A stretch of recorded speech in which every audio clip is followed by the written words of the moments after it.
야, 잘 들어. 너가 아빠 찾으러 오는 사람들 내 제자일 수도 있어. 하지만 그렇게 살면 안 돼. 네가 부모 덕으로 왔다면은 부모 권력에 의해서 네가 자진했어. 양심적으로 사직서 쓰고 면직하고 나갔어. 다시 공무원 시험 치라고. 선관위 특혜 채용의 이 행동대장격인 간부가 이 감사 결과 직전에 고위직으로 승진을 했다고 합니다. 이 공무원 강사로서 선관위의 최근에 일련의 태도에 대해서 어떻게 보세요? 이거 뭐 드러났어도 그냥 잠잠한 것 같아요. 뭐 그러면 어떻게 앞으로 그냥 이렇게 그냥 묻히는 건지.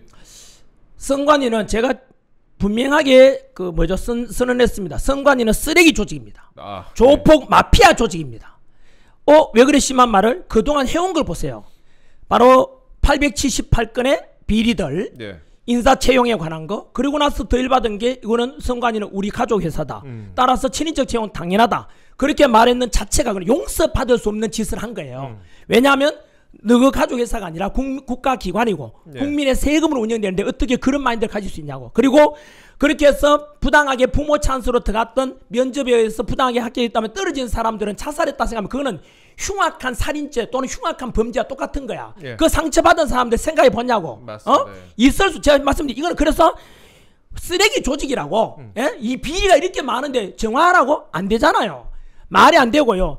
예를 들어서 사람 죽여놨어. 죽이고 나서 야 이제는 앞으로 내가 조심할게 앞으로 우리 돼요? 용서가 돼요? 그에 대해 죄값을 치러야 돼. 이미 선관위는 너무나 나쁜 짓을 많이 했어. 거기다가 어제도 김용빈입니까? 사무총장 국회에 와서 앞으로 저는 잘하겠습니다. 용서가 되냐고. 그걸 누가 믿으라고? 과거 이미 당신들은 살인죄만큼의 심한 짓을 저지른 거야. 거기에 대해서 죄값을 치러야 된다고. 선관위는 이번에 탄핵정부 끝나고 나면 반드시 이거는 개선돼야 돼. 왜? 앞으로의 선관위가 가질 중요성을 가리킨다면 선관위는 민주주의의 꽃이 바로 투표입니다. 우리는 국민주권 행사하는 방법이 투표거든요.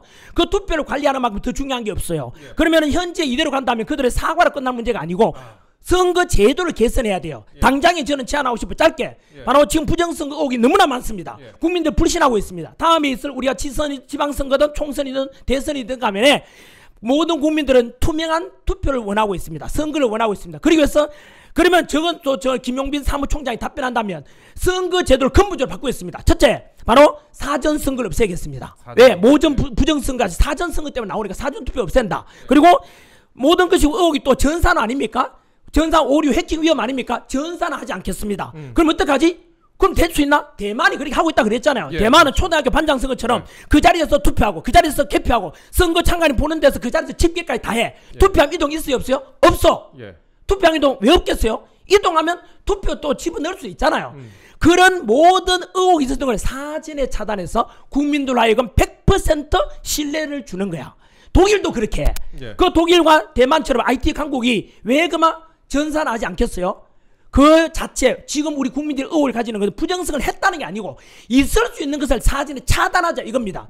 그래서 저는 선관위는 이미 쓰레기 조각이고 내가 마피아 조폭이라 했던 이유는 그들끼리 다 먹고 하잖아요.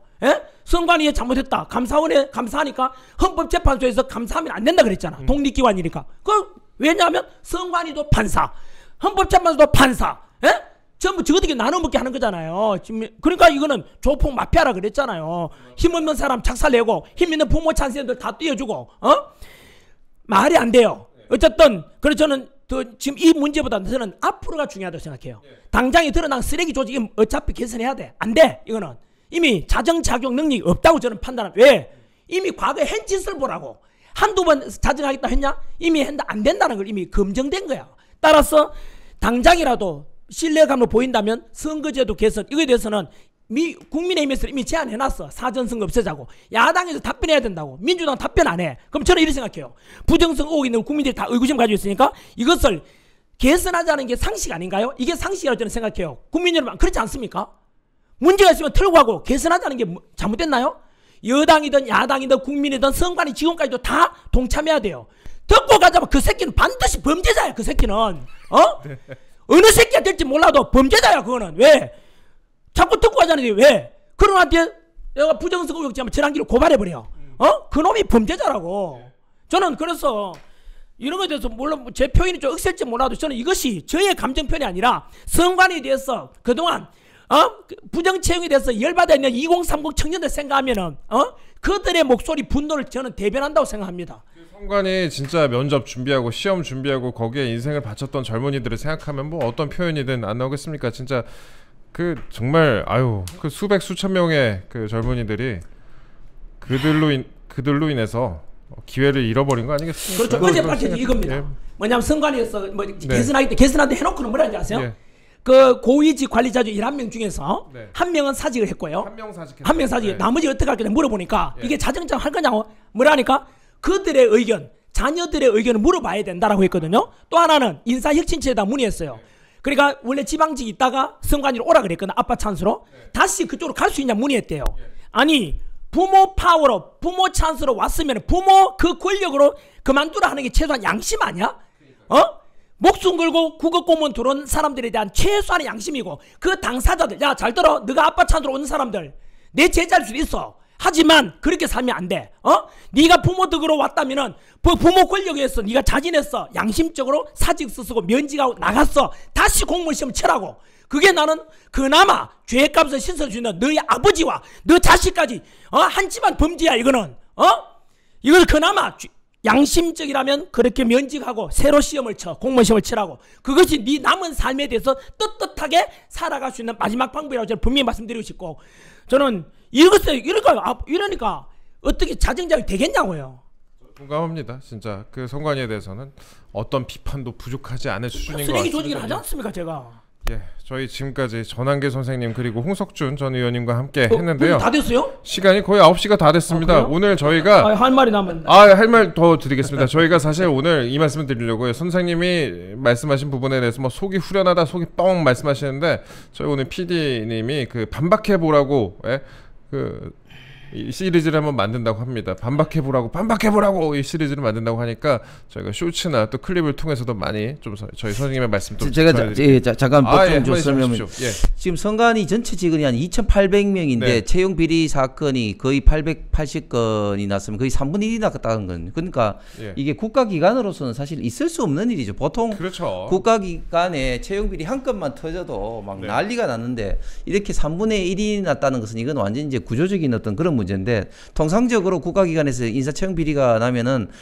관련된 채용 담당자도 그렇고 이 또 인사 담당자도 또 같이 처벌을 이제 받죠. 그런데 지금 선관위 관련돼서 처벌받는다 이런 이야기는 없는 거예요. 그러니까 이게 구조적으로 지금 이제 국가공무원법이라든지 이런 어떤 법을 지금 이제 현재 상태에서도 안 지키고 있다.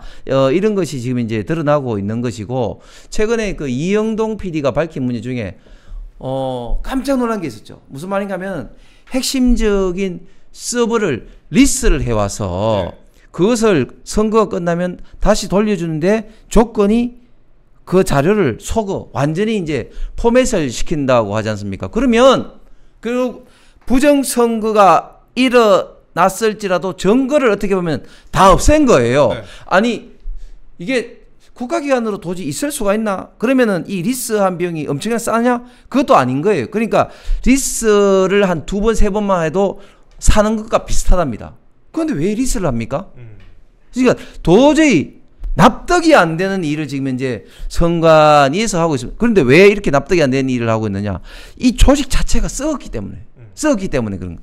그 다음에 좀 전에 이제 사전선거, 저도 사전투표 제도를 없애야 된다고 저도 오래전부터 이야기하고 있는데 우리나라에서 사전투표 제도가 언제부터 생기냐면 2014년도부터 생겼습니다. 2014년도에 투표율 제고하기 위해서 만들어졌는데 문제는 뭐냐면 사전투표를 없애야 되는 이유가 지금 이제 이런 선거 부정 이슈도 있지만 더 중요한 이슈가 있습니다. 22대 때 사전투표 비율이 전체 47.5% 거의 48%입니다. 거의 절반에 가깝죠. 그러니까 무슨 말인가 하면 지금 이제 웩드도그 현상이 일어나고 있습니다.